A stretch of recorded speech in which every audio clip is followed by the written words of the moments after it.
disse na nossa semana que é uma coisa assim tão importante, né? Para a nossa vida, para a vida da igreja, para a vida do mundo. Em nome do Pai, do Filho e do Espírito Santo.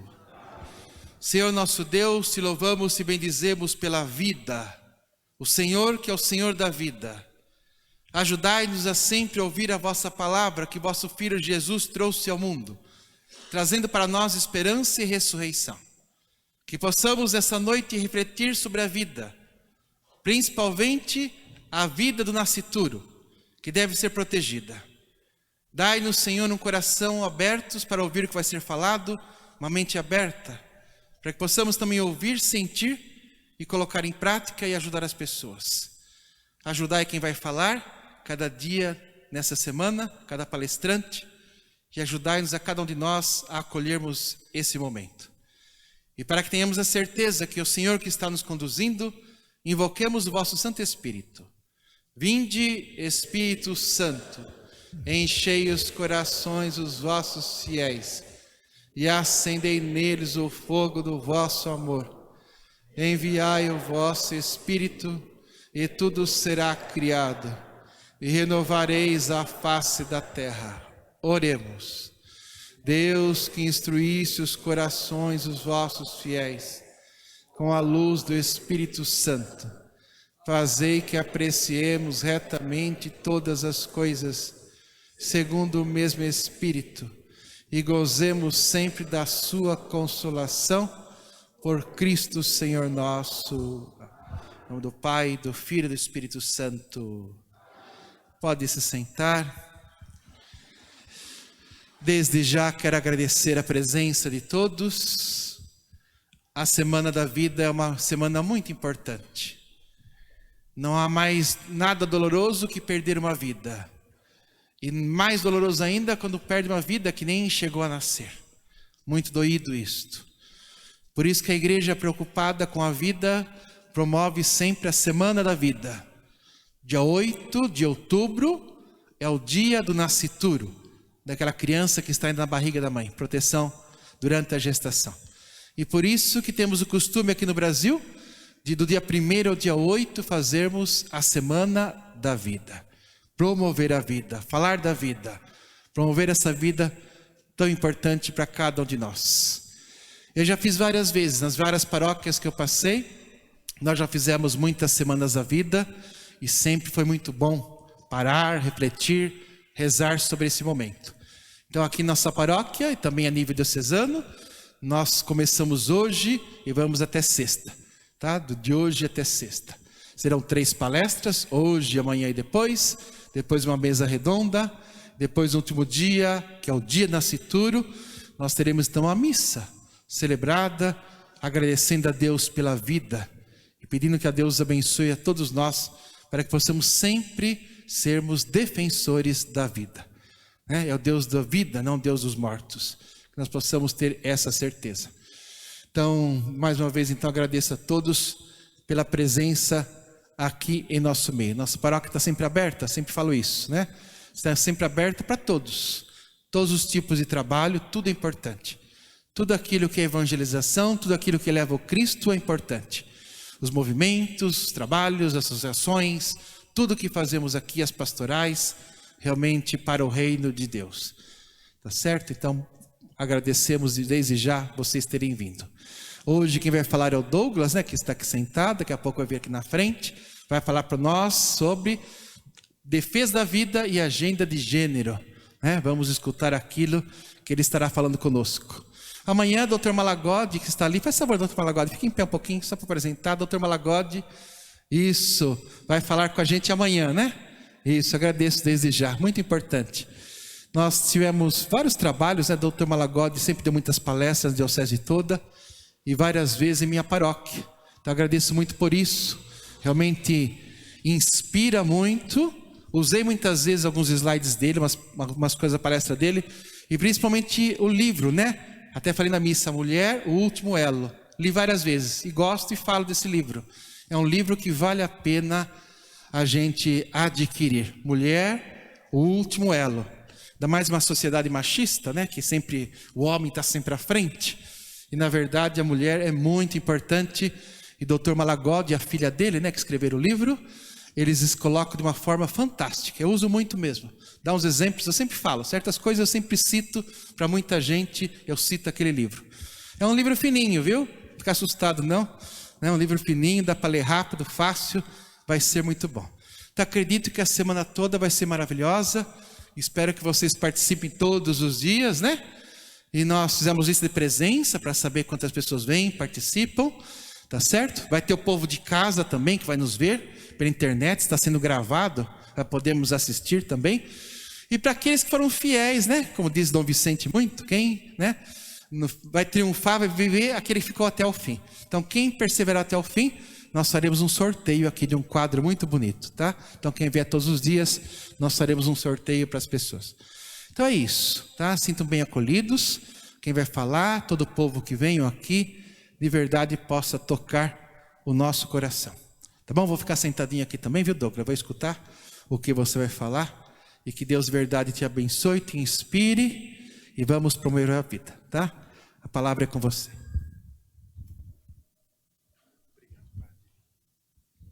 Quero agradecer. Primeiro, boa noite, né? Bem-vindos à Paróquia Santo Antônio.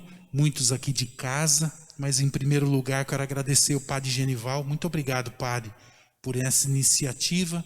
É muito importante nós refletirmos a respeito da realidade da família e principalmente a defesa da vida humana, que deve estar acima de todas as coisas. Eu peço a licença para vocês para tirarem a máscara. Estou aqui com distanciamento. Vai me dando falta de ar aqui que eu vou falando. Agradecer também, muito obrigado, Dr. Malagodi, que é um mestre para nós, sempre nos incentivando a compreender toda essa realidade, para trazer principalmente para as pessoas da igreja, né? Quero agradecer aqui a Celino Amaral, coordenadores da Pastoral Familiar, muito obrigado. Eu não consigo citar aqui todos os amigos que estão aqui, de todas as comunidades, cumprimento todas as comunidades em nome do Rui, e do Beto, da Silvana. Que Deus abençoe vocês todos. Muito obrigado, os amigos de outras paróquias também que estão aqui, pessoal da coordenação da Pastoral Familiar, enfim, todos vocês, Sr. Valdir, Dona Olga também, que estará conosco aqui na partilha que nós vamos fazer, na mesa redonda, e trazendo aqui esse tema que é muito importante e que nós precisamos refletir a respeito dele, sobre a questão da agenda de gênero. Alguém aqui já ouviu falar a respeito da ideologia de gênero? Levanta a mão. Que bom, bastante gente. Olha, só porque parou de funcionar aqui. Vamos lá, vamos ver. Agora sim. Em primeiro lugar, eu gostaria de fazer algumas considerações preliminares antes de entrar propriamente no tema, tá? Primeiramente, essa palestra não tem a intenção de esgotar todo o conteúdo a respeito do assunto, porque o assunto é muito vasto. Então aqui eu vou apresentar para vocês de uma forma mais ampla, para que vocês possam compreender aquilo tudo que vem acontecendo na sociedade. Esse tema não pressupõe nenhum tipo de preconceito. Muitas pessoas confundem e até mesmo propositadamente colocam um conflito do preconceito contra a pessoa homossexual e a questão da ideologia de gênero.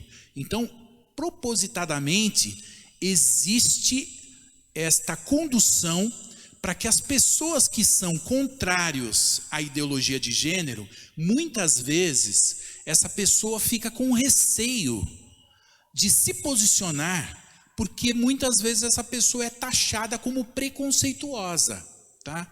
Então, a questão do gênero não tem nada a ver com preconceito contra pessoas homossexuais. Então aqui nós queremos deixar isso bem claro, porque nós acolhemos, nós amamos. Quem somos nós para julgar, né? E a pessoa que vive na santidade, na castidade, pode ir para o céu ainda muito primeiro do que cada um de nós. Então, a nossa missão é acolher, anunciar a verdade. O próprio Cristo disse para a mulher pecadora, né? Ninguém te condenou, eu também não te condeno. Vai e não peques mais. Então, não pressupõe qualquer tipo de preconceito. Também esse termo gênero não tem uma definição clara.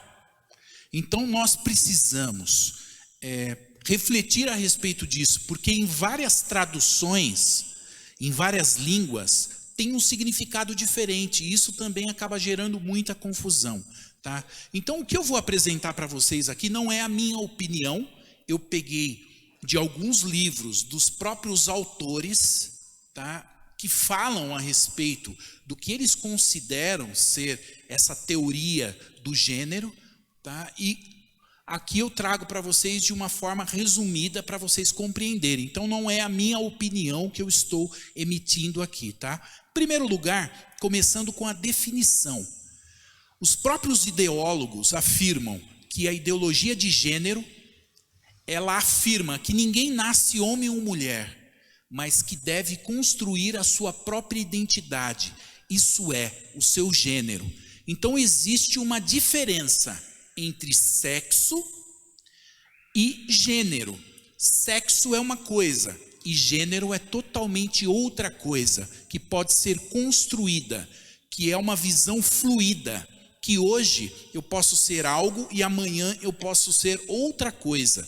Então, como se existisse um terceiro sexo e que esse sexo fosse um sexo neutro e que ele fosse volúvel, que pudesse haver uma modificação nessa realidade. E qual que é o objetivo dessa agenda de gênero, dessa ideologia de gênero? É a pulverização da família, com a finalidade do estabelecimento de um caos, porque que o ser humano se torne um indivíduo totalmente manipulável, porque não existe referência que possa caracterizar a sua própria identidade. Então a pessoa entra numa crise de identidade também muito grande. Porque a ideologia de gênero, ela afirma que não existe a parte biológica do ser humano. Apesar de existir, ela não deve ser levada em consideração. Então aqui eu estou apresentando para vocês as dimensões constitutivas do humano. Todo ser humano, ele possui uma dimensão biológica, psíquica e transcendental, espiritual. O que a ideologia de gênero faz? Ela reduz o ser humano apenas ao aspecto psicossocial. Ela reduz o ser humano e ela elimina a parte biológica. Por exemplo, não importa se nasceu homem, se nasceu mulher. Eu descarto a dimensão biológica, que é a dimensão própria do ser humano. E descarta também a dimensão transcendental, espiritual. Por exemplo, eu preciso me realizar hoje. Eu preciso buscar o meu prazer hoje, porque não existe amanhã e não existe além desse mundo. Então descarta também a possibilidade transcendental. Então realmente reduz o ser humano. Elimina aquilo que é próprio do humano. Então é muito importante que a gente reflita. Isso aqui o próprio Dr. Malagodi trouxe para nós em várias aulas. Os níveis de diferenciação sexual, ou seja, é possível existir um ser humano apenas com duas hipóteses, ou XX ou XY. Então existe uma diferenciação entre o homem e a mulher. Essa diferenciação está no nosso DNA, está no nosso cromossomo, está na parte neurológica. Existe uma diferença entre o homem e existe uma diferença entre o homem e a mulher. Isso fica claro para nós diante dessa exposição. E o São João Paulo II, o nosso Papa, diz que a negação da transcendência afeta diretamente a dignidade da pessoa humana. Por quê? Para nós tem um significado ainda muito maior, né? Porque nós acreditamos que nós estamos aqui só de passagem. Nós estamos preparando a nossa vida em Deus. Estamos preparando para contemplarmos um dia a face de Deus. Porque a nossa parte biológica, ela vai acabar. Mas a nossa alma, ela é eterna. Então nós já começamos a cuidar da nossa alma. E isso é muito importante, essa reflexão que São João Paulo II traz.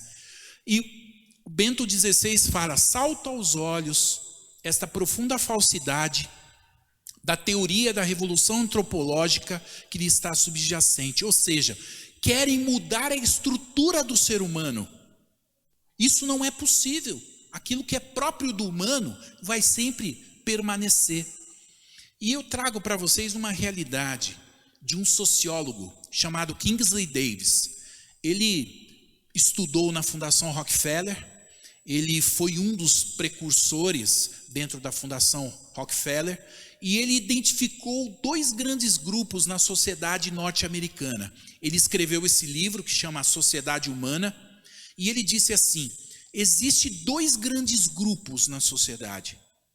Primeiro, o grupo primário, que são as relações das pessoas quando elas são capazes de se entregar para o outro. A relação que nós vivemos na família, onde nós somos capazes muitas vezes de dar a nossa vida para alimentar um filho. Esse altruísmo, essa entrega maior que nós somos capazes de viver, onde as pessoas não são substituíveis. O meu pai vai continuar sendo meu pai mesmo após ele ter falecido. A minha mãe vai ser a minha mãe. Ninguém vai substituir a minha mãe. Onde as pessoas realmente são capazes dessa entrega verdadeira. E ele identificou também um outro grande grupo, o grupo secundário, onde ele fez essa análise, dizendo: olha, nesse grupo secundário, as relações são mais superficiais. Por exemplo, como se fosse uma relação empresarial, onde as pessoas, elas estão ali para cumprir uma determinada função. E se ela for retirada daquela função, uma outra pessoa entra no lugar dela, onde as relações são mais passageiras, onde as pessoas são substituíveis. E ele disse, em uma reunião com o John Rockefeller, ele disse: olha, se nós quisermos transformar realmente a sociedade em uma reengenharia social, nós precisamos não apenas promover aquilo que nós estamos fazendo, clínicas de aborto, métodos contraceptivos, clínicas pelo mundo inteiro, o financiamento de ideias que destroem, desestruturam a sociedade. Nós precisamos, de fato, transformar na sociedade os grupos primários, as relações de família, em relações secundárias, superficiais, que não têm um vínculo de entrega. Ele fez essa análise. E nós percebemos que um pouco disso tudo nós estamos vivendo hoje, Com a desestruturação da família, a família passou a ser um grupo secundário, um grupo qualquer, onde as relações são passageiras, não existe vínculo de entrega, eu não sou capaz de me doar pelo outro, Se a pessoa não faz aquilo que eu quero, eu passo desse relacionamento, vou para o outro, e isso tudo desconstrói a sociedade. E uma aluna do Kingsley Davis, a Diane Germain, ela pegou aqueles ensinamentos e quis colocar na prática. Ela introduziu dentro da Fundação Ford, que foi uma das fundações que estiveram dentro das conferências internacionais da ONU. Então nós tivemos a Conferência do Cairo, a Conferência de Pequim, que tratou sobre o direito reprodutivo da mulher, onde pela primeira vez o termo gênero foi introduzido em documentos oficiais internacionais. Então, através dessa instrumentalização, porque foi feito de uma forma muito arquitetada, porque quem aqui não conhece uma instituição que precisa de dinheiro? Quem conhece uma instituição aqui que cuida de idoso, que cuida de criança, que cuida de pessoas de rua? Quem conhece? Levanta a mão. Essa instituição precisa de dinheiro? Sim ou não? Precisa. Então o que eles fizeram? Olha, nós temos aqui dinheiro para dar para vocês, mas vocês precisam adotar a nossa cartilha. E nós vamos ajudar vocês. E então pelo mundo inteiro foi sendo instrumentalizado, mas eles não instrumentalizaram apenas instituições, por exemplo, que não têm um poder expressivo dentro do país. Eles instrumentalizaram instituições que estavam inscritas com o direito de voto dentro das reuniões da ONU. Foi assim que eles conseguiram aprovar vários termos da ideologia de gênero, né? Então foi uma articulação muito bem feita para introduzir todos esses pensamentos. Aí surgiram outras instituições como a Ford, MacArthur, Turner. Nós temos hoje a Fundação Bill e Melinda Gates, outra fundação muito importante também que está injetando muito dinheiro nestas questões, é a Open Society, que é aquela fundação daquele magnata chamado George Soros. Então existe todo um plano que está em desenvolvimento. Por isso que eu coloquei a agenda de gênero. Por quê? É algo que já está dentro de uma agenda para ser cumprido. Não é algo simplesmente que está acontecendo por acaso. Tá? Então nós percebemos que após isso tudo, foi desenvolvido um discurso alinhado, do politicamente correto. Então a gente vê muito conflito de homem contra mulher, nós vemos o conflito de negro contra brancos, o conflito de LGBT, de homo contra hétero. Esse é o discurso em voga hoje dentro da sociedade. Se você não fala dentro desse discurso de minoria, você não é nem notícia. E entra também a questão da ideologia de gênero, que por consequência depois a banalização da vida humana, o aborto. E de onde surgiu esse pensamento? Então é algo que foi arquitetado, mas veio de onde? Nós temos aí como base, esses ideólogos utilizam como base Karl Marx. Karl Marx desenvolveu uma teoria, né, que propõe que a origem da opressão na sociedade, a origem de toda desigualdade da sociedade se deu a partir da família. E ele escreveu isso nesse livro, Escritos Tardios de Karl Marx, escrito pelo seu amigo, o Engels. Ele disse que a opressão nasceu na sociedade quando o homem impõe para a mulher que ela seja submissa. Então aqui nasceu a teoria do patriarcado. Então, aqui deu origem a várias teorias ideológicas do feminismo, né, de conflito, teorias de conflito. E ele afirmou nesse livro que a desigualdade irá acabar no mundo quando destruir a família. Então, infelizmente, esse autor, Karl Marx, ele influencia até os dias de hoje a sociedade. Então, se você fizer uma busca dentro dos trabalhos acadêmicos, teses de mestrado, de doutorado, as citações de Karl Marx são incríveis, né? Tem muitas citações na área da educação, na área da política, na filosofia, na antropologia, ciências sociais e humanas, economia.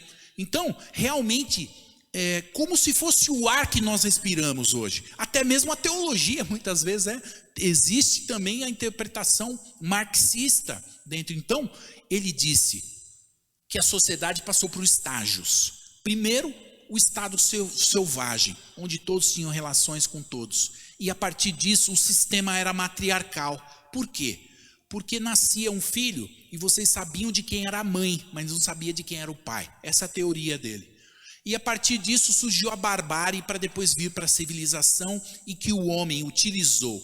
Ele precisava perpetuar a sua propriedade e para que ele tivesse essa garantia, ele precisou organizar o sistema num patriarcado, onde ele exigiu que a mulher tivesse relação apenas com ele para que ele garantisse que aquele filho fosse o herdeiro dele. Essa é a teoria desse livro de Karl Marx. Totalmente contrário àquilo que nós cremos na nossa Santa Igreja Católica Apostólica, né, a respeito daquilo que nós acreditamos na palavra de Deus. Inclusive foi o evangelho de ontem, né, que o homem deixará a sua casa, se unirá à mulher e os dois, a partir deles, os filhos virão. Que a mulher foi tirada da costela do homem, não é isso que nós acreditamos? Sim ou não? Exatamente. E aí nós vemos vários movimentos que querem propor isso, e muitas vezes a gente fica falando, poxa, mas não tem nada a ver, nós precisamos incluir. E a gente vê movimentos arquitetados que querem promover isso. Uma fala de um dos líderes do movimento LGBT sobre o intento da destruição da família. Peço a atenção de vocês.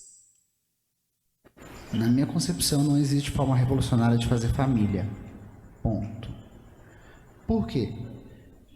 Quando dizem pra gente, o movimento LGBT quer acabar com a família, o movimento LGBT é um movimento promíscuo que defende o sexo desregrado, a gente entrou numa lombra dos 90 para cá de se colocar numa posição defensiva, de dizer não, a gente não quer destruir a família nenhuma, não. A gente só quer amar, né? Ou não, a gente não tem nada a ver com promiscuidade, não. A gente até casa, a gente até tem filhos, a gente até constitui família. E isso é de um retrocesso político violento, que violenta inclusive a história de constituição do movimento LGBT na América Latina. Violenta a história dos ganhos e lutas feministas na América Latina. Então cabe a radicalização nossa também de afirmar com todas as letras o que é uma estratégia política crítica antissistêmica. Porque vocês querem destruir a família? Sim. Queremos. Não é? E se a gente não quer, não vai ser ameaça. E se a gente não é capaz de perceber isso... Isso é uma declaração que, então, nós vemos aí o verdadeiro objetivo, essa desconstrução. Então, não foi apenas Karl Marx, vários outros autores vieram falando a respeito desse assunto. Uma delas, Simone de Beauvoir, ela trata nesse livro, O Segundo Sexo, os primórdios da ideologia de gênero, onde ela afirma que ninguém nasce mulher, torna-se mulher. E depois Judith Butler veio trazer a reflexão sobre os escritos de Simone de Beauvoir, quando ela diz, ninguém nasce nada, e vai se tornar, virá a ser, mas nunca será. Um negócio meio complexo, né? O Beto, que é filósofo, pode até ajudar a gente. Porque é como se fosse uma metamorfose para a pessoa atingir um objetivo, mas não existe objetivo, porque o objetivo é não ter objetivo. O objetivo é não se tornar nada. Então, percebe a dificuldade da compreensão da sua própria identidade? Quando você não compreende aquilo que de fato você é? Simone de Beauvoir. Depois nós tivemos Kate Millett na política sexual. Aqui após a Revolução de Woodstock, toda aquela onda que veio da liberalização, né, da promiscuidade, tudo aquilo que foi sugerido, que no argumento foi que a geração que havia vivenciado a guerra do Vietnã foi uma geração muito reprimida e que depois disso eles precisaram de uma liberalidade maior, e ela escreveu, a Kate Millett, um programa de governo que pudesse ser implementado em um país, implementando na política esta visão. Tá? Depois nós temos Shulamita Firestone na Dialética do Sexo. Ela afirma nesse livro que a verdadeira libertação da sociedade se dará quando for implementado o incesto. Para vocês terem ideia, é muito radical esse livro, até mesmo é um dos últimos livros que são dados para as feministas, porque quando a pessoa se depara com aquilo, ela fala, não, eu sou radical feminista, mas nem tanto. Né? Então, é uma reflexão também que traz para nós, e a Judith Butler, que traz o problema de gênero. Ela esteve aqui no Brasil e ainda difunde o seu pensamento, onde ela leva aqui, trazendo um aprimoramento da teoria do gênero, que é a teoria queer, que quer dizer esquisito. Ou seja, não é apenas a pessoa ter um gênero neutro. Agora a pessoa pode ser, ela se acha que é um cachorro, o outro se acha que é um gato, o outro se acha que é um leão, o outro se acha que é uma árvore. E você tem que respeitar, porque senão você que é preconceituoso, se você não respeitar a opinião da pessoa. Parece um absurdo na nossa cabeça, mas a coisa está virando uma norma jurídica internacional que daqui a pouco é uma imposição que estão fazendo para nós. Aí depois todo esse conteúdo está sendo difundido de forma global pela ONU, né? Nós vemos hoje em dia, muito se fala sobre os objetivos de desenvolvimento sustentável da ONU. Todos os países foram obrigados a aderir aos objetivos sustentáveis da ONU. Veja bem aqui, se vocês verificarem ali, no número 5, está escrito igualdade de gênero. Na verdade, deveria ser igualdade de sexo, porque sexo é diferente de gênero. Vocês estão entendendo aqui? Então, quando você faz aqui concessões para a utilização do termo gênero para substituir a palavra sexo, o que acontece? Você está aderindo a esta ideologia que quer implementar outras coisas. Aqui nós não estamos falando do mesmo direito entre o homem e a mulher, nós não estamos falando de equiparação salarial. Aqui nós estamos falando de outras coisas que estão muito por baixo do tapete que nós não conseguimos compreender agora. E se você for questionar alguém, eles vão falar, não, aqui nós temos que respeitar a mulher. Mas na verdade o que está por trás disso é o termo do gênero, que não tem nada a ver com o direito da mulher. Além de ter outros temas aqui que fala do direito reprodutivo da mulher também, que é a questão da liberdade da mulher, que ela tem que se decidir pelo próprio corpo, e também tem dentro a questão do aborto. Então, essa luta que nós estamos travando é uma luta como se nós já tivéssemos derrotado, porque o Brasil aderiu isso, o mundo inteiro aderiu isso. Então, cada vez mais nós estamos sendo pressionados. Quando você vai questionar, entram com um discurso, mas na verdade estão trabalhando outras coisas. E isso é muito preocupante. Eu vou dar 2 exemplos concretos aqui para vocês da questão da ideologia de gênero. O primeiro deles aconteceu na Suécia. Esse casal, chamado Alva e Gunnar Myrdal, ela, uma psicóloga, e também trabalha muito na questão pedagógica. Ele foi um especialista, ganhou até o prêmio Nobel em economia. E eles fizeram uma pós-graduação na Fundação Rockefeller e voltaram para a Suécia. E a Suécia estava vivendo um problema demográfico. As pessoas não queriam mais ter filhos. Então, foi necessário que eles criassem um programa de estímulo para que os casais e as pessoas tivessem filhos.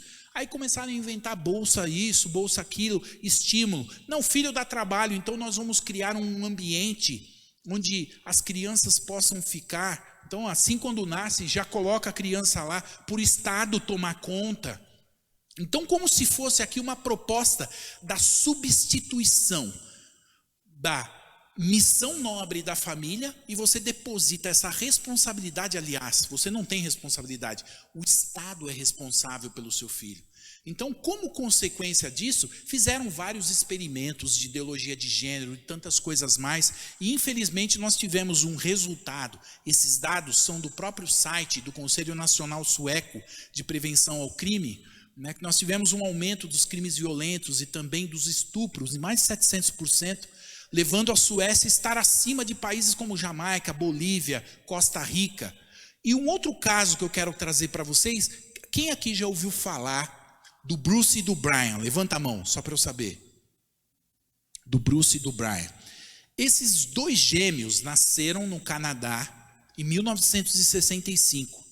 E o Bruce e o Brian tinham um problema de fimose. E aí, já no momento do parto, o médico identificou, falou para a mãe se ela não queria já fazer a cirurgia, uma pequena circuncisão no menino. E aconteceu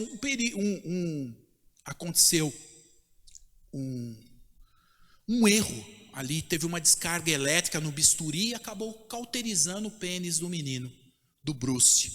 E aí a mãe desesperada, o que nós vamos fazer? Ligou a televisão, estava vendo lá, do lado do Canadá, o Dr. John Money ali nos Estados Unidos, e ele estava fazendo uma entrevista com uma pessoa que ele tinha feito uma cirurgia de mudança de sexo. E ali, fazendo aquela entrevista com aquela pessoa, e ele afirmava, olha, se uma criança, mesmo que nascer homem, for criada como mulher, ela vai ser mulher, nem mesmo ela vai saber, e vice-versa.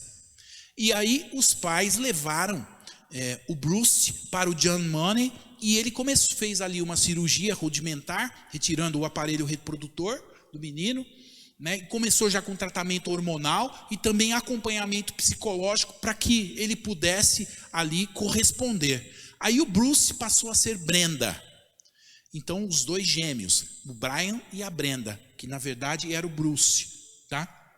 E aí depois aqui a Brenda, com 7 anos, foi sendo educada como uma menina. O menino foi sendo educado. E aqui imagina, né? Tem uma idade onde os meninos brincam com o menino de carrinho na escola. Então ela não era ele, que era ela.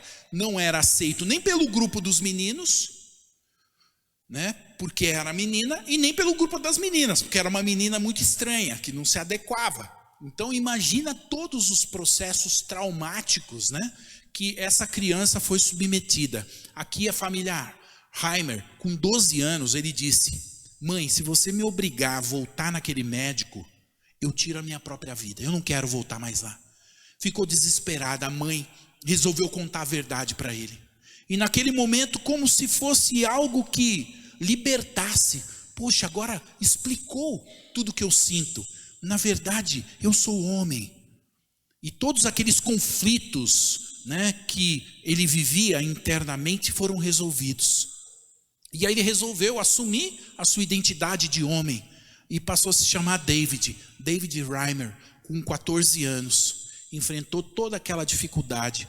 E depois ele se casou com uma viúva, Jane Fontaine, que já tinha 3 filhos e deu sequência à sua vida. Mas alguns acontecimentos ruins, né? O irmão, que tinha problema com álcool, com drogas, cometeu suicídio. A mãe estava depressiva, o pai alcoólatra saiu de casa, ele também começou a se embriagar diante de toda aquela história pesada que ele tinha vivido, né? E para superar tudo aquilo era muito difícil. Enquanto o médico, o John Money, que tinha feito aquele experimento com ele, sabe o que ele fez?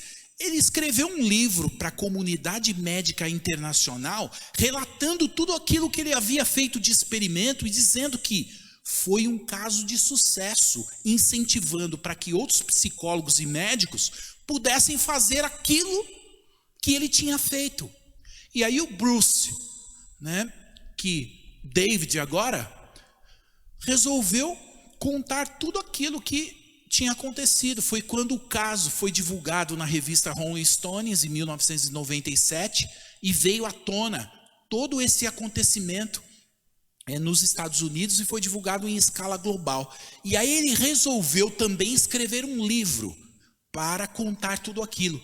E aqui realmente é um filme de terror nesse livro, porque ele conta tudo aquilo que o médico submetia os 2 irmãos quando tinha que ir os 2, e ele colocava os 2 ali, né, para ter relação, para reafirmar que um era o homem e o outro era a mulher, uma coisa assim demoníaca mesmo, o que esse médico ele fez, tá? E infelizmente, né, após todo esse fato que ocorreu, a mãe dele cometeu suicídio, o pai dele cometeu suicídio e ele também cometeu suicídio.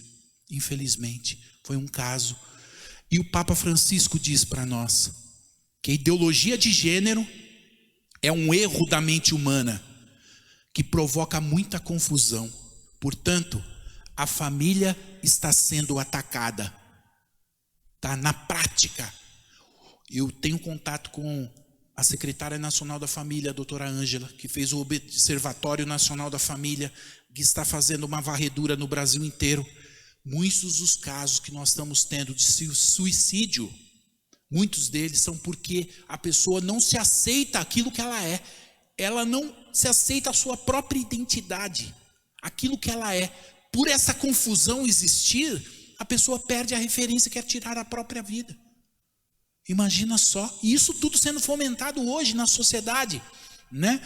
E nós tivemos um posicionamento claro da igreja. Nós temos aí, foi em 2019, esse documento da Congregação para a Educação Católica, Homem e Mulher, Deus os criou, sobre a questão do diálogo, da questão do gênero, né? De que forma que nós temos que trabalhar isso, mas de que forma objetiva isso tudo está sendo implementado hoje, né? Nós vemos por meio da política, porque se elege pessoas que defendem essas bandeiras e que estão determinando leis para vigorar isso na sociedade. O foco na cultura, na tradição, né? Os alvos está sendo a igreja, a mídia, a educação, a administração pública. Então nós percebemos que isso está vindo para nós aí, ó, na mídia, no rádio, na internet, na televisão, né, nos meios digitais, nos meios impressos, toda a comunicação voltada para essa questão. Questões ligadas à identidade de gênero ganham cada vez mais espaço na web, na TV, né? Nós estamos vendo novelas que estão sendo promovidas, que querem trazer como se em cada esquina eu encontrasse uma pessoa que tem disforia, distúrbio de gênero, né?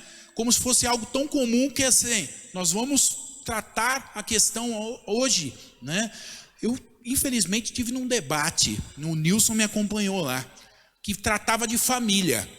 Uma psicóloga falando que hoje não se tem mais que comemorar Dia dos Pais e Dia das Mães, porque senão nós vamos estar ferindo, oprimindo as crianças que não têm pai, não têm mãe. Ah, mas e as que têm pai e que têm mãe? Como que faz? Então eu vou negar a existência de um grupo primário porque a minha família é desestruturada, então eu vou querer que todos sejam desestruturados para justificar que infelizmente a minha família não deu certo. Percebe? E aí quando entra essa inveja, esse conflito, é isso que está sendo fomentado dentro da sociedade. Desenhos animados aqui, quem tem crianças em casa, é muito importante verificar os desenhos, porque isso tudo está sendo introduzido, né? Steve Universe, Hora da Aventura, né? Que trata dessas questões de gênero, né? Nós temos aí essa notícia aqui de 3 dias atrás, Cara e Coragem, a nova novela da Globo, terá linguagem neutra. Então está extrapolando o campo racional e vai destruir a cultura também. A língua também, porque agora você não vai poder mais falar que é ele ou ela. Agora é elo. Estão falando do seu livro, Dr. Malagodi. O último elo, vai falar elo. Não é ela e não é ele, agora é elo. E esta novela da Globo já vai começar a introduzir essa linguagem. Isso deturpa, acaba com a riqueza da língua portuguesa, que é capaz de agradecer no 3º nível do Tratado da Gratidão, de Santo Tomás de Aquino. Percebe a irracionalidade. E aqui nós tivemos um caso concreto de inserção da ideologia de gênero na cultura, tá? Através dessa peça teatral. Alguém lembra da exibição dessa peça? Levanta a mão, só para eu saber se alguém lembra. O que aconteceu, gente? Essa peça ia ser executada aqui no Sesc, em Jundiaí. O Evangelho segundo Jesus, Rainha do Céu. Qual que é o objetivo da peça? Jesus, ele volta para os tempos presentes, ele se reencarna num travesti, num transgênero, num homem que fez mudança de sexo para mulher. E aí ele faz uma releitura dos evangelhos, explicando como que é o evangelho da igualdade de gênero. E é uma celebração, que ele celebra a missa, consagra tudo lá, e depois dá para a plateia lá tomar o vinho, tomar lá as coisas, utiliza instrumentos da Santa Missa para promover isso tudo. E aí, nossa, chegou a gente num desespero tão grande, falei assim, poxa vida, eu fui eleito vereador aqui em Jundiaí, quem sabe não foi para que eu pudesse nesse momento honrar aquilo que Deus me chamou a ser nessa missão. Eu falei, nossa, nós temos que organizar um grupo de advogados, nós temos que fazer, né, tudo isso. Eu quero agradecer de forma especial a Virgínia que está aqui, né? Porque eu falei, poxa vida, nós temos que entrar com um processo contra o Sesc para que essa peça não aconteça. Porque cadê a liberdade religiosa? Vocês estão vilipendiando os objetos de culto da Santa Missa. E não apenas ofendendo uma religião, mas ofendendo o próprio Deus, Jesus Cristo, né? E aí, nós fizemos toda a ação, entramos com o processo contra o Sesc, e era algo assim, tinha que fazer no dia, era algo assim. E aí foi Rede Globo atrás da Virgínia, né, Virgínia? Nossa, foi tanta coisa, ela não quero falar, não quero falar, nada disso. E aí o que aconteceu, gente? Aconteceu um milagre. Porque quando entrou com a liminar, existe um sorteio no fórum, né? Parece que tinha 4 juízes lá de plantão. E dos 4, apenas um era católico. E aí entrou no sorteio, caiu bem com o católico, e ele proibiu que a peça acontecesse aqui, pela graça de Deus. Mas depois o processo ainda continuou, né? O Rui, que é magistrado, está aqui também, que entende muito mais isso. Mas já caiu, já liminar, já recorreram. Se a peça quiser acontecer, como já aconteceu em outros lugares do Brasil, vai continuar acontecendo. Então a gente percebe que a nossa luta é constante. A nossa luta é constante. E depois entra na área da educação. Foi rejeitado no Plano Nacional de Educação, foi rejeitado no Plano Estadual da Educação, foi rejeitado no Plano Municipal de Educação a questão de gênero. Eu estive lá com o professor Felipe Aquino, em São Paulo. Depois estive aqui também em Jundiaí, foi um dos motivos que me coloquei à disposição, né, para atuar como vereador. No Plano Municipal da Educação, que graças a Deus também não tem nenhuma questão. E eu quero trazer um caso concreto para vocês, da execução da ideologia de gênero em um país, a Argentina. Quando foi em 2010, foi aprovado o matrimônio civil homossexual na Argentina. Aqui já começa, a gente já percebe o jogo semântico. Primeiro, que matrimônio é da Igreja Católica e matrimônio civil não existe isso. É união estável de pessoas de mesmo sexo.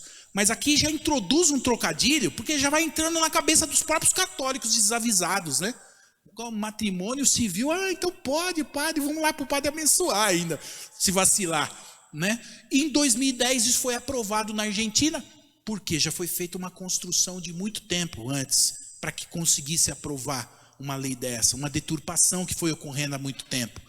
E depois, em 2012, foi aprovada a lei da identidade de gênero. Por quê? Porque aquela lei de 2010 foi considerada uma lei injusta, porque as pessoas que não se identificavam com o próprio sexo, elas estavam sendo excluídas da lei.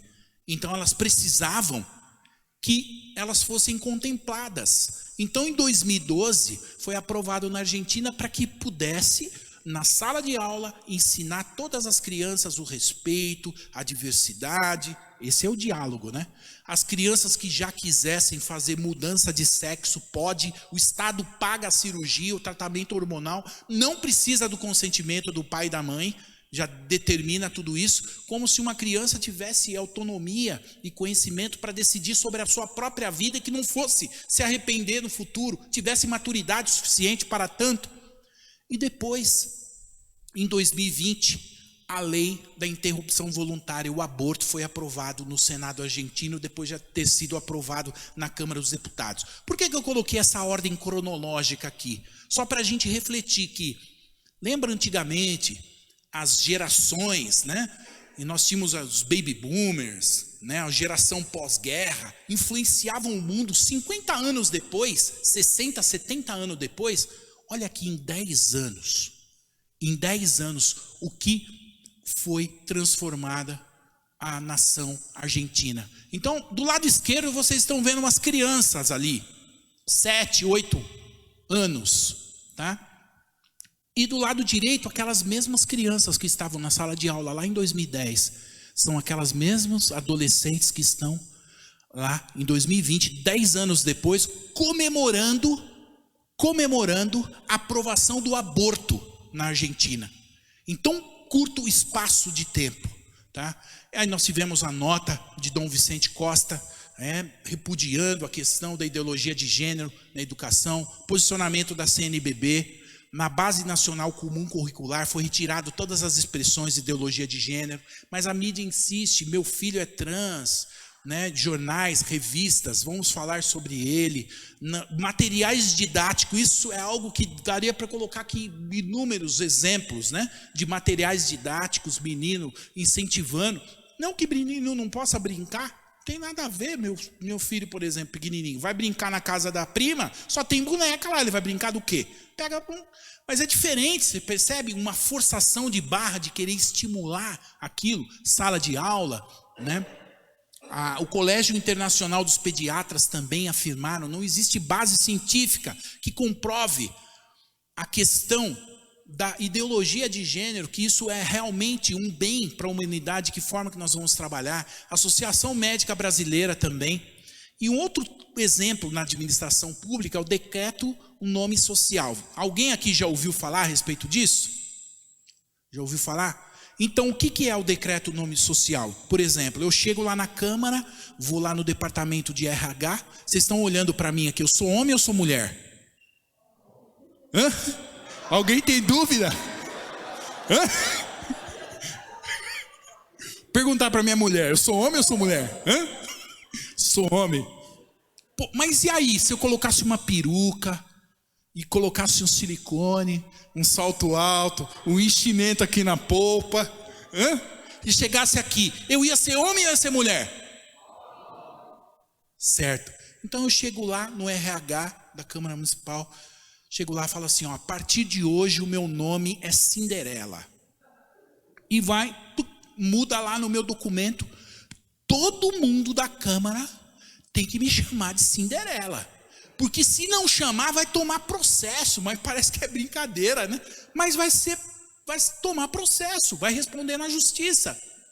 Porque é preconceito de gênero. Preconceito de gênero. Você não respeita o que a pessoa quer ser. Mas eu estou vendo que é um homem, como que eu vou falar outra coisa? Não interessa o que você está vendo. Não interessa aquilo que a pessoa acha que é. Vocês percebem a irracionalidade? E isso já está introduzido, tá? Em Jundiaí já tem, São Paulo já tem. Se você for em hotéis, já tem. Se você for tirar passaporte, já tem. No mundo inteiro já tem. A pessoa vale o que ela quer. Na sala de aula, a dona Olga tem experiência, tantos anos dando... Chega lá, no primeiro dia já fala o nome social. E a professora lá na frente nem faz mais chamada, chama pelo número, né? Porque se for falar que ele deve falar, ô Cinderela, oi pro, né? Não dá, gente. Então é uma realidade. E um outro caso importante que reflete isso tudo, como se a minha mente fosse capaz de impor a verdade para as outras pessoas. E nem pouco sentido das outras pessoas são levados em consideração. Por exemplo, o que é isso aqui que está na minha mão? E se eu disser que é uma banana? Vai se tornar banana? Mas ó que você tem que me respeitar, hein? Senão você é preconceito de gênero, né? Percebe? Então, é irracional muitas vezes. É irracional. Então imagina, tomara que isso não aconteça, mas eu estou dentro de um carro, ainda que eu seja Cinderela no documento. O meu carro capotou, pegou fogo, foi carbonizado, eu morri queimado. A hora que for fazer o exame da autópsia e verificar, vai falar lá que a Cinderela era homem ou mulher? Homem, gente. Então percebe a irracionalidade daquilo que vem acontecendo? Então quais são as consequências da ideologia de gênero? Primeiro, a negação da família. Porque se não existe homem, não existe mulher, não existe pai, não existe mãe, não existe avô, não existe avó, não existe relação primária, tá? Nega-se a família. A consequência disso vai ser a negação da família, tá? O fortalecimento do relativismo, como eu disse, não importa a verdade, importa aquilo que eu quero que seja, né? Então é irracional, isso nega. Né? Entra mais num campo ideológico do que num campo racional. A eliminação da pessoa humana. Por quê? Sem dignidade alguma, sem identidade biológica, sem meta maior de se voltar para Deus, de buscar a transcendência, e a eliminação total da família. E o que está acontecendo com quem negar isso tudo? Pais são presos por não aceitarem a ideologia de gênero na Alemanha. Pais que discordam da ideologia de gênero perdem a guarda dos seus filhos no Canadá. Aqui um exemplo na Escócia, de 1 minuto. Uma decisão deixou pais e educadores chocados na Escócia. A partir de agora, crianças a partir de 4 anos vão poder escolher com qual sexo se identificam. Isso significa mudar o próprio nome na escola sem autorização dos pais. A decisão estampa diversos jornais do Reino Unido. Os termos usados são pesadelo, chocante ou baseado em falsas evidências. A polêmica acontece na Escócia, um dos países mais ricos e desenvolvidos do mundo. A decisão está nesse documento de 70 páginas que se chama Apoiando Alunos Transgêneros nas Escolas, escrito por Shirley Somerville, que ocupa o cargo equivalente ao de ministro da Educação no Brasil. O guia criado pelo governo escocês orienta professores a tratar o tema dentro da sala de aula sem o consentimento dos pais. O texto sugere que educadores devem aceitar o nome escolhido pela criança e o gênero com o qual ela se identifica. Segundo o documento, crianças com 4 anos já poderiam tomar essas decisões. A partir daí... Gente, e a gente pensa, poxa, é lá na Escócia, tem nada a ver comigo aqui. Não, um projeto foi aprovado na Câmara Municipal de São Paulo, projeto do ex-senador Eduardo Suplicy, que cria um marco regulatório da economia solidária. É algo fantástico, maravilhoso o projeto.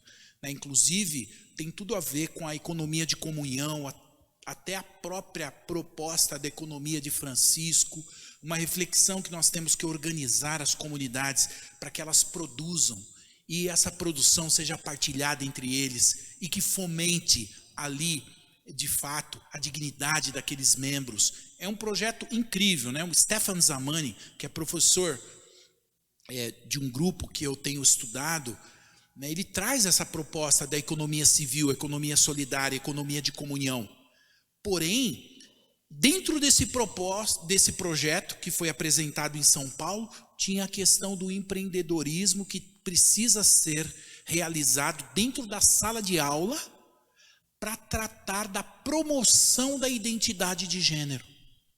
Ou seja, muitas vezes isso acontece aqui, graças a Deus, foram 3 vezes que aconteceram aqui em Jundiaí, 3 projetos, graças a Deus conseguimos colocar a emenda, movimentamos a comunidade, vocês participaram e os vereadores votaram contrários, retirando. Então o que muitas vezes acontece? Projetos bons, projetos excelentes, vêm com jabuti no meio, com propostas de ideologia de gênero no meio, né? E a gente precisa ter aquele jogo de cintura para conseguir construir, né? Porque não tem nada a ver.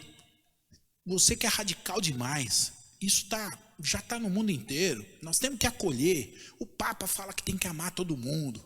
Isso que os vereadores falam para mim, né? Fala, tudo bem, você é da tal comunidade, né? Volta lá então contra. Você vai ver o que vai acontecer lá. Aí os caras mudam um pouco de ideia. Quando a população vai e pressiona. Agora, esse projeto não foi vetado pelo prefeito e foi implementado. E o município de São Paulo, ele é o reflexo do Brasil. Tudo aquilo que é aprovado em São Paulo, né, Carlão? Você que tem experiência também de assessoria parlamentar, os outros vereadores do Brasil inteiro pegam aquilo e refletem, né, em outras cidades, né, no mundo inteiro. E foi justamente o que aconteceu. Então, aqui em Jundiaí, aquele mesmo projeto que foi aprovado em São Paulo, já está pautado, não dá para ler ali, mas é a promoção. Depois eu na próxima vez eu coloco maior o texto ali. Mas a promoção da questão da identidade de gênero, orientação sexual e tudo mais. Então, o que eu fiz diante disso tudo? Aí é importante, né, a gente ir adquirindo maturidade. Falei, em vez de eu jogar isso aqui, né, provocar mais confusão ainda, eu fiz uma proposta de uma emenda para que, ao invés de ter lá a promoção da identidade de gênero, orientação sexual, eu fiz a proposta da emenda para alterar a promoção da dignidade da pessoa humana de todos os cidadãos de Jundiaí. Ponto.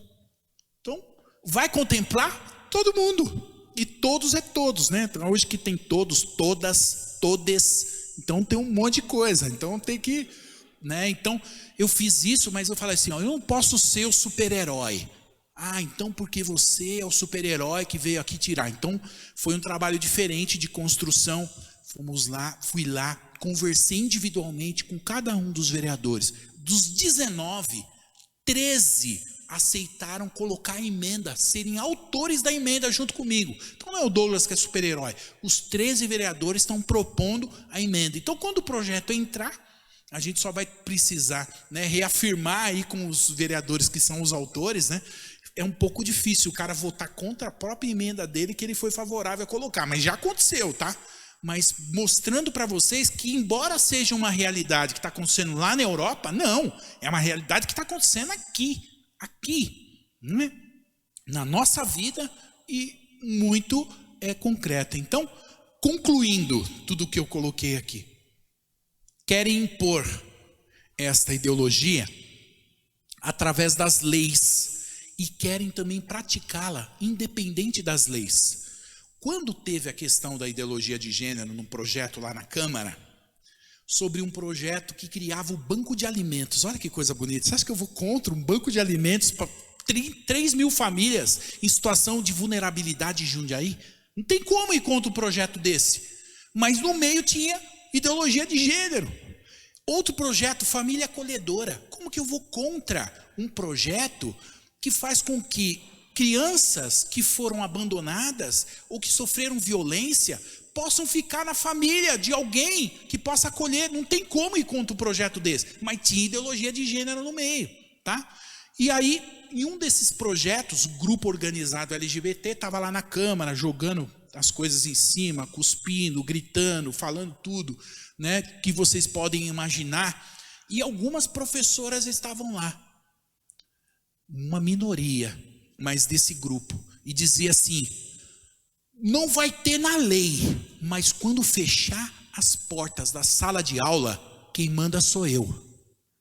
Então, por isso que é importante saber quem que é o professor, quem que está acompanhando, para saber tudo isso. Porque quando fecha a porta da sala de aula, você não está lá para acompanhar, para saber o que está sendo falado, né? Então, é uma realidade presente. E nós tivemos testemunhos.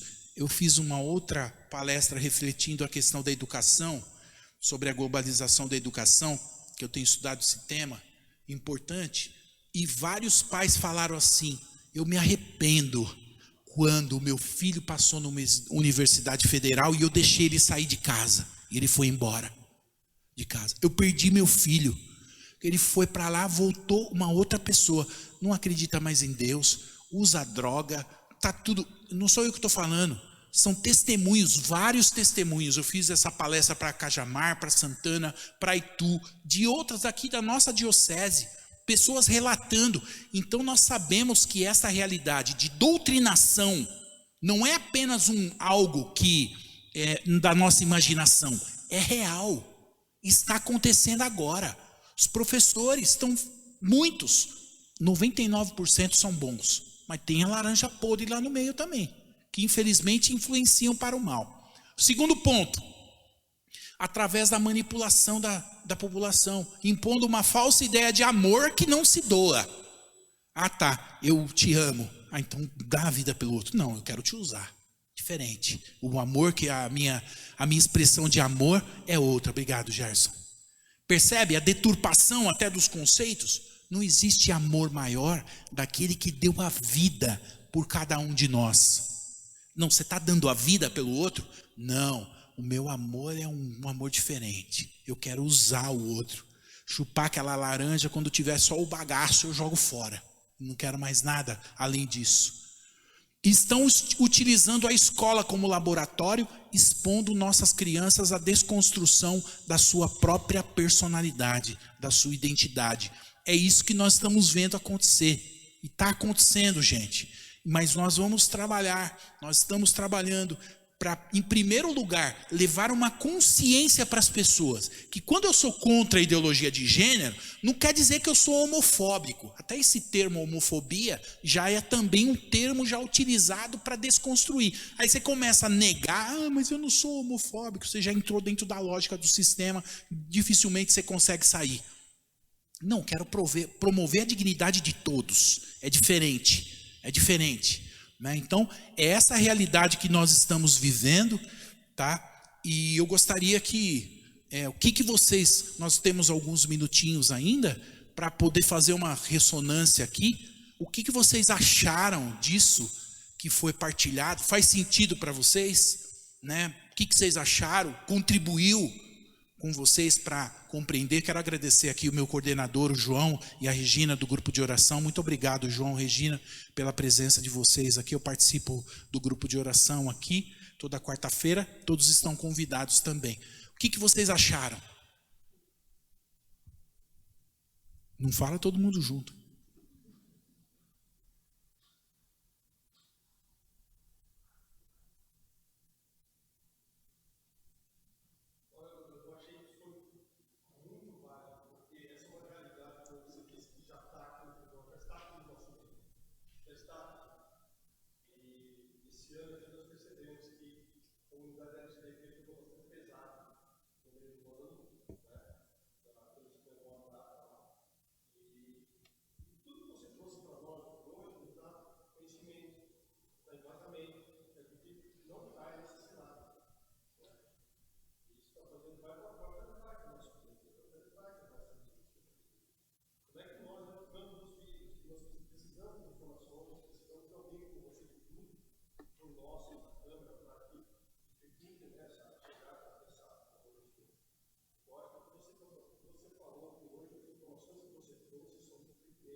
O bicho tava pegando. conheço, eu nunca vi.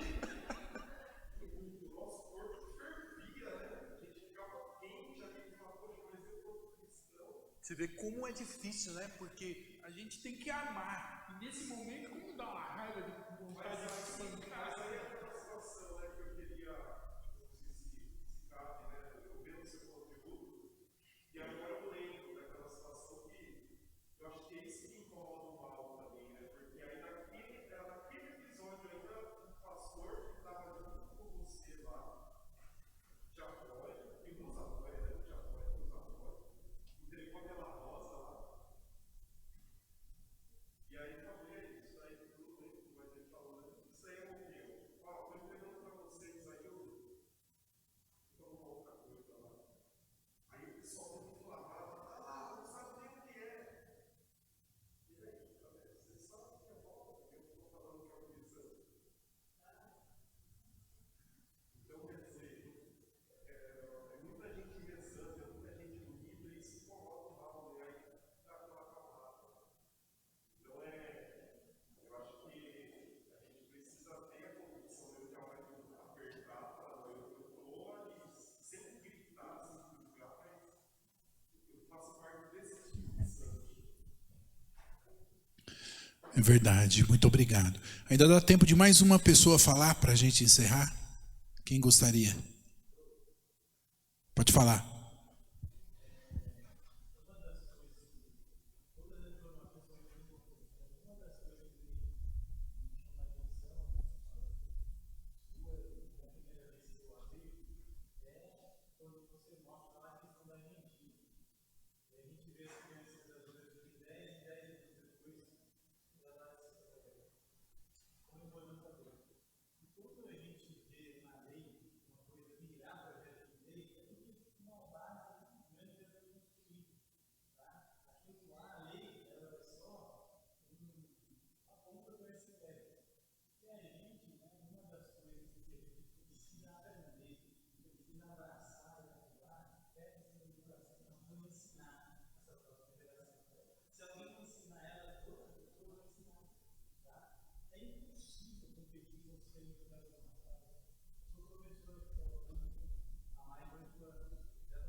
Gente, com todo carinho a gente preparou essa semana, fizemos uma promoção especial. Aqueles que vierem todos os dias, no dia 8, após a missa, nós vamos fazer o sorteio de um quadro bem bonito, de Santo Antônio, bem grande o quadro, bem bonito, para você levar para sua casa. Então persevere, participe conosco.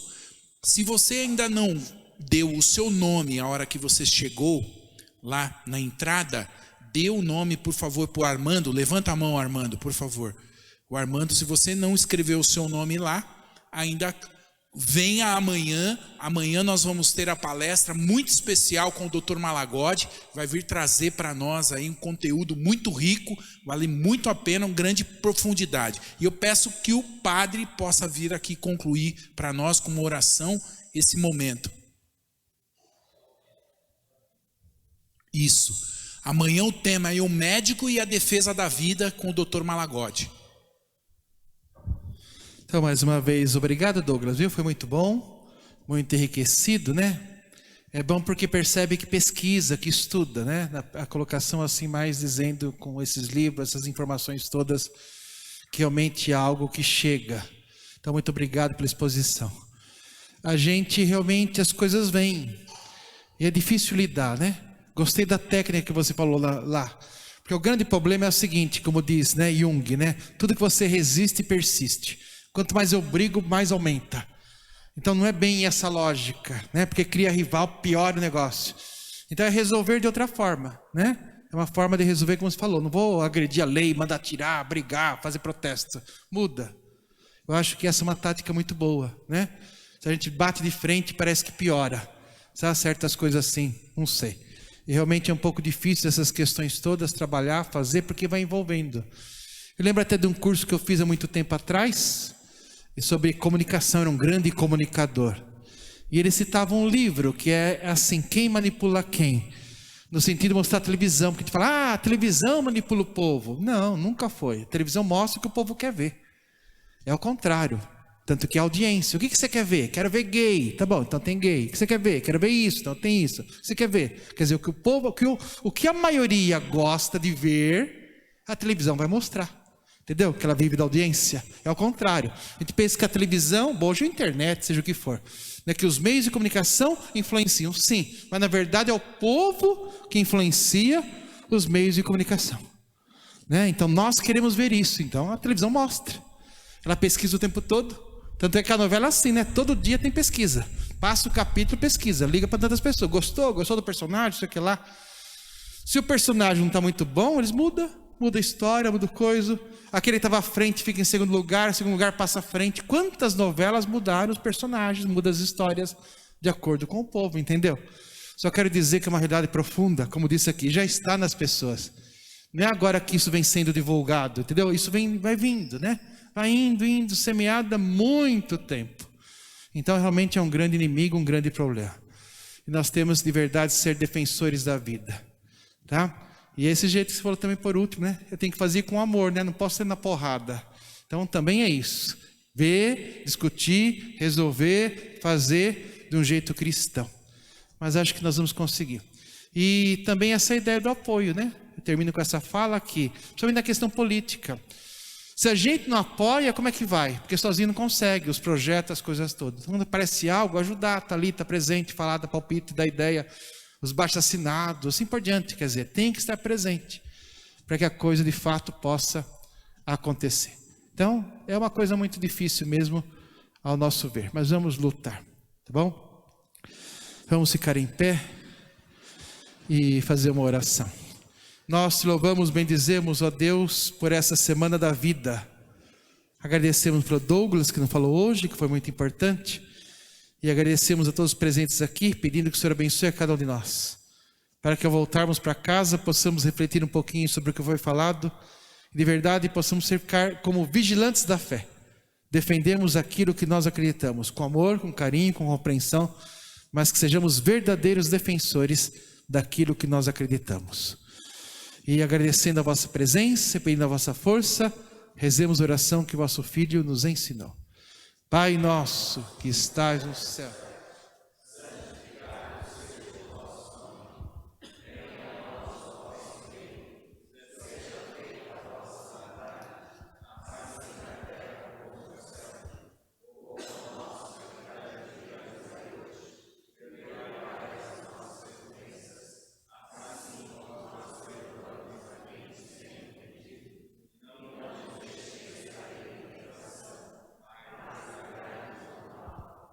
O Senhor esteja convosco.